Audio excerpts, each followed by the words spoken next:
রবিবারের দিন শাশুড়ি বৌমা কী কী রান্না করলাম সেটাই থাকছে আজকের ভিডিওতে। আবারও চলে আসলাম ছোট্ট একটা মিনি ব্লগ নিয়ে, কারণ তোরা মিনি ব্লগগুলো দেখতে ভীষণ পছন্দ করো। যেদিনই আমার শাশুড়ি মা বাড়িতে থাকুক না কেন, সেদিন কিন্তু আমরা একসাথেই কিন্তু সকল কাজকর্মগুলো সেরে নিই। এতে কিন্তু একজনের পক্ষে কষ্টটা কিন্তু অনেকটাই কম হয়।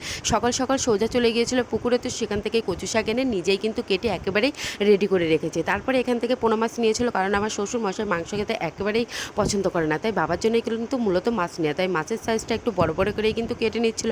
আর অন্যদিকে আমি কচু শাকটা কিন্তু সিদ্ধ করতে বসিয়ে দিচ্ছি, কারণ আমাদের এখানে এত পরিমাণে বৃষ্টি হচ্ছে যেটা থামার কোনো নামগন্ধই করছে না। যবে থেকে আষাঢ় মাস পড়েছে তবে থেকেই কিন্তু বৃষ্টি শুরু হয়ে গেছে, তাও এক নাগাড়ে। এই তো এখানে কচু শাকটা বেশ ভালো করে কিন্তু আমি রান্না করে নিচ্ছি।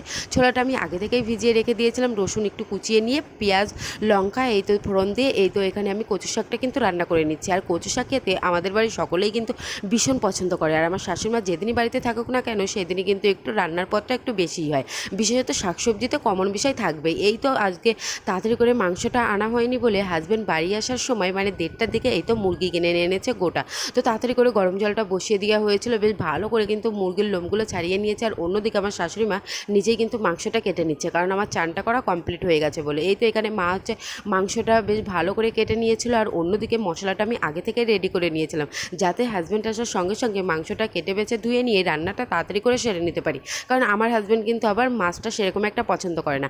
এখানে মশলাটা কষিয়ে নিয়ে বেশ ভালো করে কিন্তু মাংসটা দিয়ে মশলার সঙ্গে বেশ সুন্দর করে কিন্তু কষিয়ে নেব। আর মাংস যত বেশি করে কষানো যায় খেতে কিন্তু তত বেশি ভালো লাগে। কেন জানি না, মাংস আসলে আমি কিন্তু সবসময় চেষ্টা করি উনুনেই কিন্তু রান্না করার। কেন, উনুনে রান্না করলে খেতে কিন্তু ভীষণ সুন্দর হয়, আর রান্নার স্বাদটা দ্বিগুণ কিন্তু বেড়ে যায়। এই তো এখানে হচ্ছে মাংসটা বেশ ভালো করে কিন্তু আমি আচ্ছা মতো কষিয়ে নিয়েছি। আর আজকে কিন্তু সেরকম কোনো ঝোলঝোল করে রান্না করিনি। তো এখন হচ্ছে দুপুরবেলা তিনজনে একসঙ্গে বসে খাওয়া দাওয়াটা সেরে নিলাম। আর শ্বশুরমশাই যেহেতু কাজে গেছে, আসবে তারপরে কিন্তু খাবে।